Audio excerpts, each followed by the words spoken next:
Welcome to Franchising Uncut. I'm Bruce McFarlane. I'm the CEO of BDC Partners, your host, and I'm here with my business partners and former franchisors, David Lindsay and Jon Sully. Welcome, gentlemen. Thank you, Bruce. Lovely to be here.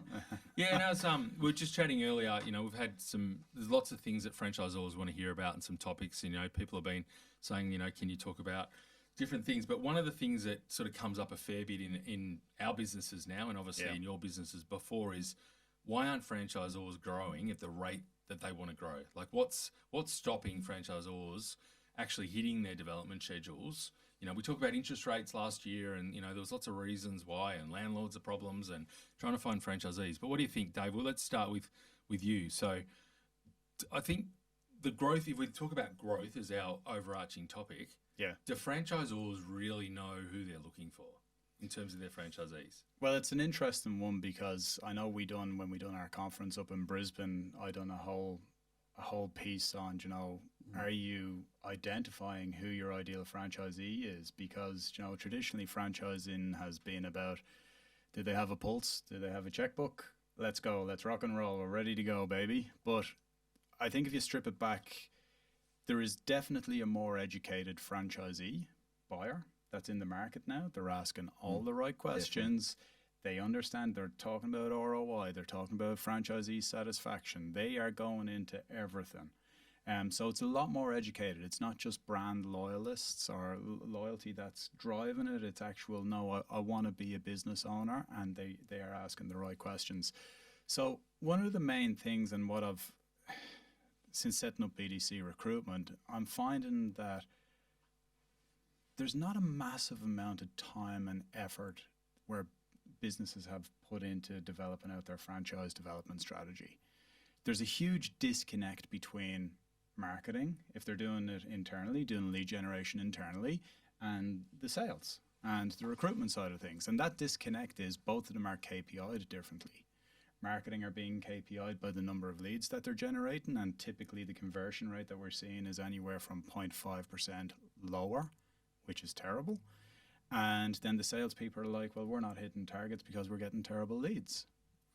But if you're to pull it back one step more than that, franchisors are not putting in the foundational work of building out personas of franchisees.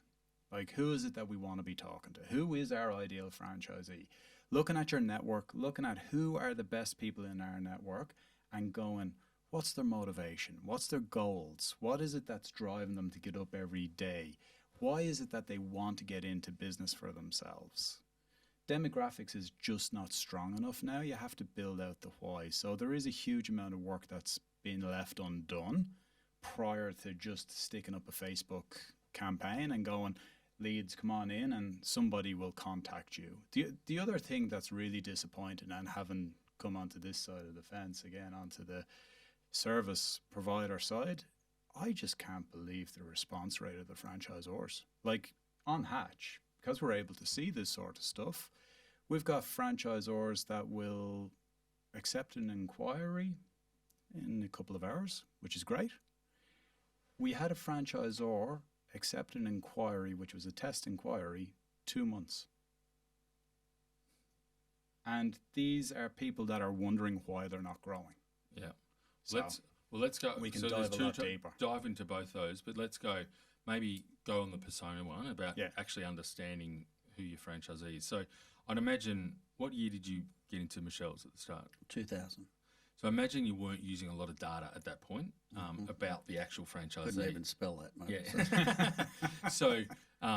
So when you started the journey and, recruiting franchisees, there would have been it's 99% gut feel, isn't it? Completely. Yeah. So you're just looking at it. So what sort of things did you learn along the way? Because I know you had franchisees, like you say, that were coppers, and some franchisees were teachers, and some were bakers, and there was a whole range of different things. So we'll come back to the science side of it, but just sort of the gut feel part of it. You've obviously, to get to 360 odd, you've done something right. So you've been finding some good ones. How did that evolve for you guys? Look, as you said, like 99% of it was just purely gut feel. And we at the time we were doing the process before we bought the parent, before we bought the Knowles out, we were we were at every single touch point. So we had seen them in sort of, I suppose, multiple situations. So you had a pretty reasonable handle on it. But, you know, I mean, you always make mistakes. Everyone does. Nothing's perfect. No system is perfect. But it was as simple as that. Like So Dave touched on it before. It was like simple little things. Like before the tech that we have available to us now, it was simple little things like, did they respond to a phone call?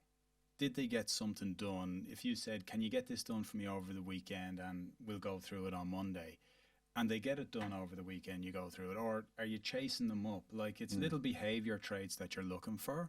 And if somebody was like, oh, this person just doesn't get back to me when I call them or whatever, it shows a true sign of who they actually are going to be to deal with as a franchisee. And if you're focused on their profitability and you're trying to have a discussion with them, but they're not returning your call, it's kind of like a red flag. It's interesting, isn't it, between the balance from the franchisor's point of view between sales and deselection. Correct. And making sure you're getting the right person, because obviously your development team's got sales quotas, you know, your external recruiters, so everyone's at sales, but that's not exactly ideal from picking the right people all the time, because your interests aren't aligned, because they may not be the right person. So I know you talk about deselection. Oh, it's always been deselection in our processes. We actually designed a portal where people actually had to work through it, and upon completion of each element of it, they got granted access to the next stage of that process.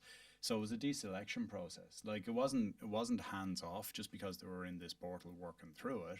It was hands on to see if they were collaborating with us and working together through the process. But if they became hands off at any stage, they deselected themselves, which was good, because it meant that you were having solid conversations with the ones that were focused on, I want to get this done, I want to get it done right. Well, at least you had some structure. We didn't have any of that. But just getting back to the more I'm thinking about it, we're always looking at two things. One was a bit of personality, and the other was work ethic. And it sort of touches on what you're saying. You know, if they're getting in and having a crack, then the rest of it you can teach. You can't teach personality. Yeah. You can't teach work ethic. But I think one of the things, you know, when we talk about values in our system, number one value is passion. And so I think, you know, you've got someone that's passionate about the product, the system, whether it's the product or the service, or whether it's food or fitness or whatever it is, that's a pretty good start. Correct. You know, they like dogs. Great. Yeah, That helps. Yeah. Because you're buying a dog wash franchise, you know, that helps. So I think that first thing around passion for the product or service is good. But you're right. A lot of the other stuff are trainable things. But Correct. I know, you know, Dave, we both dived into the science behind, you know, the persona. So I guess you've got the persona. When you're setting your franchise system up, you're looking at the founder and you're going, are we trying to get the founder replicated each time? And or your customers. So you've opened your first site and your customers are often your first franchisee. So you don't have a lot of data at that early stage, which is and isn't a good thing. Sometimes your customers are, you know, brand advocates, and it's great for it. They want to, you know, the Gillette story. I love the product so much, I want to buy the business. Sometimes they are just solely focused on, they just want to do the therapy, or they just want to do the product. And it's kind of like, but there's a whole business behind this that actually delivers just one outcome. And you have to have the ability to do that, or we train you. You have to be trainable. So yes, 90% of our franchisees were customers of ours, but we were 90%. Yeah, but we were very selective about who we brought in. You know, we made mistakes at the very start. You know, nobody buys a business to fail, to purposely fail. So it's either, that's where as a young franchisor, you're starting to pave your way and you're starting to identify roles and responsibilities and what they need to have. But it can be a positive. It can be a positive having such an advocate of your business come and buy the business, but it can also be a negative, is that they're just solely focused on what that is, when there's such a much larger piece behind it that drives it. So all your franchisees were sick? Yeah, sick people that got results, that went, this and is got fantastic, got better. Look at me now. Yeah, look at me now. That's what it is. But that's right. The skills that it takes to run a business are a little bit different, and a lot of franchise systems, it might be medical. you know, so they're or home care services, you know, they're just passionate about looking after people. But You'd almost have to say the more passionate people are about the business, the more support they're going to need. Yes. Because No, I agree with they're that. just concentrated. It's like the fitness industry, as we touched on before, when they're so passionate about it, Yep. they are singular in their focus, yeah.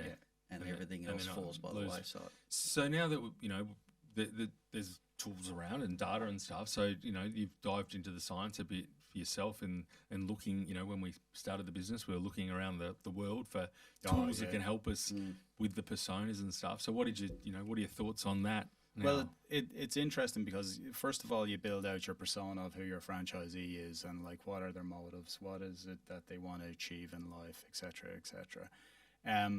But demographics, like I always used to say, and the issue when it comes to demographic audiences or building out a demographic audience is that, you know, King Charles and Ozzy Osbourne were both born 1948. They were married twice, live in a castle, have 2 kids, are from London, and have dogs. 2 of them are very different people. One is worse than the other, and it's your choice which one is worse than the other. But that's the problem. Where I got to was when we started on this journey of every franchisor, and every franchisor that's listening to this now, I'm going to ask you a question. I want you to think about who is the number 1 franchisee in your network, and if you could replicate them by 50, how good would your network be? Because they'll obviously go on and become MSOs. So then that got me thinking about, it's all to do with psychology. It's all to do with how do you build a psychological lookalike audience. And as you guys know, that's when we started the recruitment business, we went out, there has to be a tool out there that you can build a benchmark where you go, this person over here, how do we benchmark that person? And that's when we stumbled across Oracle in the US and we reached out to Rebecca, and what a phenomenal tool. Like, it's finally, you're saying, John, you go by that gut feel, but all of a sudden you're being presented with a 13-page report as to why this person is right for you. It's just mind-blowing. So that deselection process, it's good for the franchisee to see that this isn't the right business for them, but it's also good for the franchisor to go, okay, this is how aligned they are to our business. Here's their weaknesses with their competencies, and here's where we need to train them in order to improve them and grow them as well. So it's the tools that we have available to us now, before when we were franchisors, it's just phenomenal. It's chalk and cheese. So the so talk to franchisors. I talk to franchisors daily in the US about Zoracle and the profiling tool and stuff, and it's the results are amazing. But often we end up talking to the marketing team as well. And so okay, now we've got this. We've got this data about what the characteristics and competencies of your high-performing franchisees. Now go back to your persona question. How do I find them? This person. So what's really, really cool about Zoracle is because once you build out the benchmark of your business, of who your top performers are, you then get a kind of like a marketing cheat sheet. So for example, if you're an achiever organization where it's people who are really focused on ROI and people who are all about achievement, they want to see imagery of growth. They want to see, established in 2000 and 2001, we started franchise. In 2002, we brought on 2 franchisees. Then it was further compounded. All of a sudden, we're up at 50, 60. That sort of visualization actually stops people in their scrolling phase, in their news feeds. They see this, they go, whoa, hang on a second, what was that? So that's the psychology behind the marketing. And it's funny because in marketing, sometimes the marketing team of franchisors are solely focused on B2C because they want their franchisees. Again, what we were talking about previously, it's all about top line revenue. It's all about getting as many customers in. They bring a lot of that content over into the B2B side, and it's just a massive stuff up. The amount of times we have people who are like, oh, I just want to inquire about this. No, we're selling a business. We're not selling the service. So it's a huge knock-on effect from the getting the marketing department to buy in on it as well. Further to the point, my point earlier, that they're KPI'd to drive as many leads as possible, with a focus on quantity as opposed to quality. But I know this is not answering your question about where do you find them? But like you said before, that they are this generation of people that are buying businesses are more informed. And I keep coming back to, you know, when we were with Hatch, we were looking and talking to David, and David was saying in the States. Yes. David was saying, and he's a quirky sort of highly analytical intelligent beast. Yes. And all he wanted to do is looking at buying a franchise, all he wanted to do was get information online to research to make himself more informed, and it pissed him off because he couldn't get anything or could hardly get anything. It's this idea that we don't want to put our information out there. We want them to work for it. Like, that is so frustrating. Like, people nowadays, they just have to take out their phone. They have to search something, and if they don't get it, they move on to the next one. So, like, if you're not prepared to give out at least an information pack about your franchise business that gives them, you know, main points to consider, you're going to lose that interest. Like, one of the biggest successes that we've had for our clients is an information pack download. But then there's a whole automation behind that, which is basically they download the information pack with their name, email, and we can see if they've read it or not. But if they haven't read it, they'll get another email to say, hey, you recently done this, and here it is again for you. But then there's a nurture when they do read it. And it's amazing how many people enter back into our pipeline after now getting informed about the business. They are now ready to inquire for the business. But are you sort of asking how you market to find a middle-aged, fat, bald guy who recently had a haircut? Very recently. And now coming out with his own line of tens. No, but sort of. So there's lead generation. So what are the channels? Is you know, what are the, you know, how do you design your marketing around that? But I guess. So it's really interesting because I know we spoke about this in the last episode that we had, but it's all to do with what is the buy-in, what's the investment. So when you take a look at your investment, if your investment, and typical lenders are anywhere from 50% against the cash flow of the business, 50% north, meaning 50% needs to be in either cash or equity.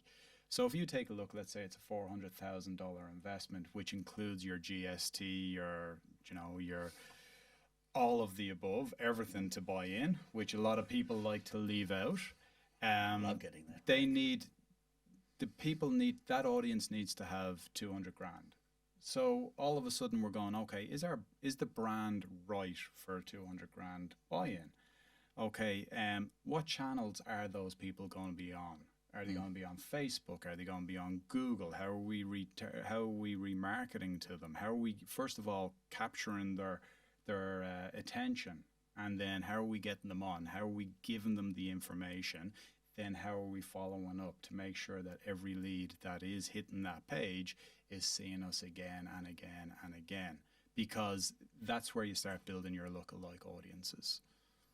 Very different to a 4-line ad in the Sydney Morning Herald for 35 Don't discount bucks. it. Again, if you're chasing a master franchisee, for example, that needs a couple of mil in the account, they're going to be on a different channel. It's a different persona. They're looking to diversify a portfolio or potentially, dump some assets to then buy a new asset. So like those type of people are going to be looking in Vin Review, all that sort of stuff. Yeah. So it really comes down to who is your franchisee, what is the buy-in, and where are they getting their content? Where are they focused? And you think they're doing it, the ones that you've come across so far since we started this, that think they're doing it well, okay, or shit? There's only... Actually, I'm going to, if I said one brand, I'd be probably being nice, but I don't think that there's been a strong brand that we've come across. One of the other problems that we see is that they have B2C content on their B2B page. And it's funny, I had a meeting with a recent client that we brought on board, and they said, we're a little bit quirky with our tone of voice, and we want that to carry through in our B2B and everything like that. And I said, okay, well, I'm going to put yourself in the shoes of the buyer. You're in the hospitality industry. they have a certain language, a average transaction value, number of transactions per month. Do you know, what's the capacity, how many seats, how many times can I turn them, all of that. They don't really care about your quirkiness and your tone of voice, because they can get that from your B2C, they can get that from your main web pages. When they get onto your landing page, they need to be hit with something that's talking their communication, their type of language. The imagery is key. If you have B2C imagery, people feel as if they've landed on the wrong place. And also, what is the content that we have on there? Like video testimonials from franchisees I cannot underestimate the value of that, because people buy from people. They don't trust the franchisor until you gain that trust, until you earn that trust by good follow-up, giving them transparent information, getting them what they need to make a decision. And then that's when they trust you. But when you've got video content on there, they see franchisees talking about the business. They see how good of an opportunity is. And all that's doing is getting them excited to go, actually, this is the right one for me, because it's painting a very clear picture about this franchisor, being transparent and giving the information up front, which, circling back to our mate Dave in the States, got pissed off because he has to jump through hurdles to try and get information. Yeah. And it's interesting, the whole nurture process around, you know, what's the technology that you're using, and you know, we haven't got time to talk about AI. Yeah, and how it's much massive. AI is a topic in itself, but just the phone, like simple things like, you know, even though Dave looks older than us, he's actually younger than us, just a little bit. So, you know, being the use of the phone, like, you know, I know reaching out and trying to call people and they just don't answer the phone, which is fair enough. Like, and my kids don't answer the phone, and that's fine. They'll find information somewhere else and they'll call back if they need to. Correct. If they can't find the information. And so thinking about that, so how are franchisors adapting for that? Because are they still jumping on the phone, or are they just, what, you know, texting? I don't think they've got the right infrastructure behind them. I don't think they've got the right technology behind them, because it's amazing how I've seen some people on Excel sheets. Now, an Excel sheet's not going to remind you to follow up with this person on this day when they couldn't talk to you because they were going to work that day. You need to invest in the technology. Like, so your CRM's crucial. CRMs that has integrated marketing platforms that then, so not only when you're capturing a lead and you're seeing exactly what they're doing or how they got there and the channels that are working best for you and driving the most conversions, that's then feeding into your sales CRM, so that you're then empowering your recruiter to spend as much time as possible with the right people. And this is also a problem that I see, is that there's marketing just bring in a truckload of leads because that's what they're KPI'd with. But real franchise recruitment is being able to allocate time to a person, to invest time in that person, to give them all the tools and resources and information and everything to make an informed decision. And that's where I believe it's fundamentally broken, because it's just all about, we need leads. We're so used to just getting crap leads, and Facebook has been terrible for us, but you're using it wrongly. I'm going to put you on the spot. Right. And I sort of know the answer to this because you said this the other day.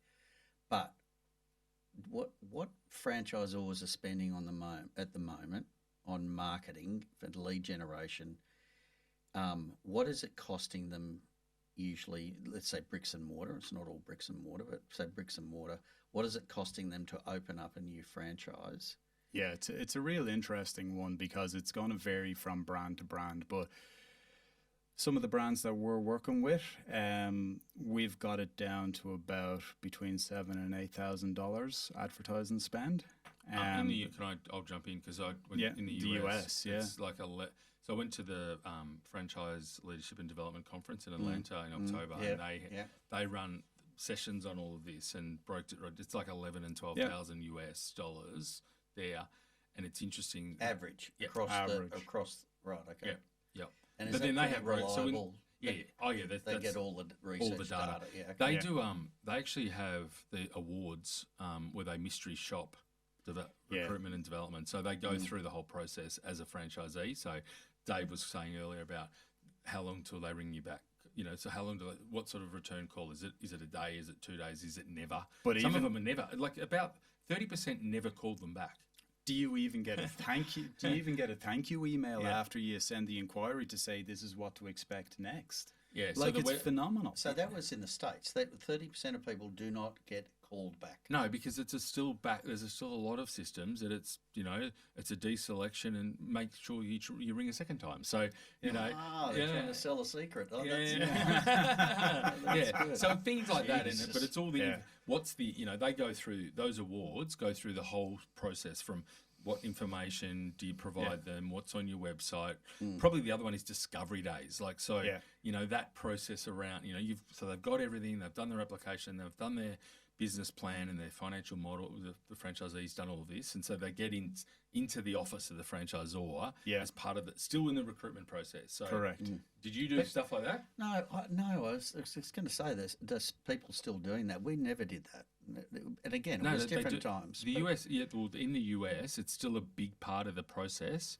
To see if they like it or not. Yeah, so they get them in, and so we've had franchisors that we're working with in the US are saying, I'm only converting 30% of my discovery days. And so 30%. Damn. What do you take do? that every day of the week? Well, week, no, but they should be converting Pretty much, 80 or 90%. a lot Like more. why? Because they've been vetted before. Because they've gone through the brokers have brought them in, or they've done all this Oh, stuff. So, okay, right. so this is the last thing Yeah, got where it. you've got all the franchisors presenting on the opportunity, Mm. and so you're hoping that when they're sitting at the table, then they've Yeah, got a that is lot of cool. information beforehand. But like going back to your question, John, which is about the acquisition cost. Again, a lot of franchisors won't know that acquisition cost because they don't have their marketing integrated with their CRM to understand, okay, this is how much we spent this month, and this inquiry came in here and it ended up selling here, but we've spent this amount. So your acquisition cost, that then feeds into your development budget. Like if you want to go, I always remember a bloke engaged us and said, what's the expectations to grow this year? 55.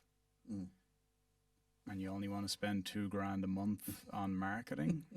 Okay, number one, you're not going to do 55 regardless of how much money you put into marketing. That's just a massive push in this But day there and was age. one on the other side. You remember they spent hundreds and hundreds. Oh, only Jesus, to get 13 or something. was it wasn't 15? I think it 15. was. 500 grand, was it? Yeah, it worked out like 35 grand acquisition cost they were traveling at. Like that just tells you something is broke. It tells you that either your landing page isn't providing the right information to get the right people. So like one of the very simple thing, and this is no secret, and I hope people actually do this out there that's listening. Put a checkbox on your form that says, do you have this amount of money to invest in our business? Yes or no? It's a very simple deselection tool, which means you're going to start bringing in more serious leads. It's not that hard. Yeah. Last topic for the growth thing is probably the last point. So you've recruited them, we've done the sales process, and now what do we do before we let them loose on the customers? So what sort of process did you have in terms of training and induction?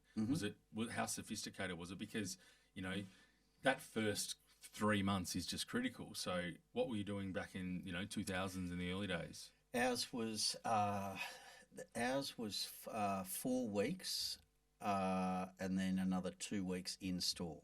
Yep. So they were 4 weeks at head office. There were 2 weeks at head office, Yep. and then there was a week. It might have been a bit less than that. There was definitely a week because I had to do it when we bought the master, where you go and work in the shop. Yeah. So you sort of know how good you are or how shit you are or if you actually like it. And when you're working in a shop and you're remotely unfit, your little feet get a bit sore, so you got to have the right shoes and things like that. All that sort of stupid stuff. But it was 2 weeks of theory, 1 week in store, 2 weeks in store, and then when you actually opened up a shop, you had an area manager or store opening person that was there all the time, and then we weaned you off that support because it's so much of this shit is confidence. You know, and I think I've told It's like you that. parenting. Yeah, well, there was a guy, I forget his name, that was when we opened Northland, and when it's a store opening in a coffee shop, it's pretty full on. You're doing coffees and all that sort of stuff in here. He was just sort of getting blown away, so I had to step in on the coffee machine. You're doing sort of 2 or 3 kilos, and I couldn't find him anywhere. And I went downstairs, I was trying to find him, and someone said, I think he's in the storeroom. And he was sitting on a milk crate, just his head in his hands, going, what have I done? And then when he came back, and a couple of days later, he sort of cracked all these coffees, and he went, bam, I can do this. And away he went. That's what you got to get to. I think the thing is a lot of, in our first episode, we talked about return on investment and stuff, and the cutting costs, because I think a lot of the clients that we're talking to, that's 3 or 6 weeks or whatever it is 3 or 4 days or hours. Like it's they've squashed that process up so much that the franchisees don't have a lot of training. And so I think I think for you've recruited them and then they fail, but maybe you could help with induction more. Sorry, not you, but the franchisor. The franchisor. Yeah. Yeah. No, 100%. It's again, I go back to parenting. Like if you do everything for your child, you can't expect them to stand on their own 2 feet. You have to show them how to do it, and maybe you do it first, second time, then you let them loose. But you're there to give them the guardrails. You want to be there to help them drive their business, because the other thing that you also don't want them to get too focused in on is just being that front of store person, not realizing that there's a broader landscape behind the whole thing that needs to be run. So sitting with them, making sure that they diarize when is the right time to sit down and look at my financials, how are we tracking, making sure that there's solid rostering in place to go, okay, when you're starting out, you're going to need this amount of hours, you're going to need this amount of hours and this amount of resources, making sure inventory management. So it's not just about the coffees or dealing with the customers coming in to do the salt therapy. It's actually running the overall business. And people forget about that behind the scene. At the end of the day, they're just tasks. But they don't know how to do them unless you show them how to do them and get them in a routine of doing it. Most of these people would have never managed staff Correct. before. Correct. And you don't know what the rate is that you got to pay. That's like a minefield. Yeah. So I think, stuff. but at the end of the day, why aren't they growing quick enough? Because their franchisees are probably not making enough money. Correct. And so why aren't they not making enough money? It's right from when you're finding them to when you're training them and then when you're supporting them on the way through. So are they going to validate quick? Like, what is it? How are they matched? And that's why I love that the Zoracle tool so much is that you're speeding up that validation process, because at the end of the day, you're honing in on where their weaknesses are at. So you're not spending, if they've got great HR or marketing skills, you just show them, here's how we do this, but you've got weaknesses in finance and ops. We're going to spend most of our time on finance and ops to get that up to speed. So all of a sudden you're really tailoring and customizing your support for that person so that ultimately they're going to validate quicker. And if they validate quicker, they're going to be happier, which if they have the skill set to go MSO, multi, away with them. But once you got the right person, then it's all you got to back. make sure that they actually know what to do, as you said.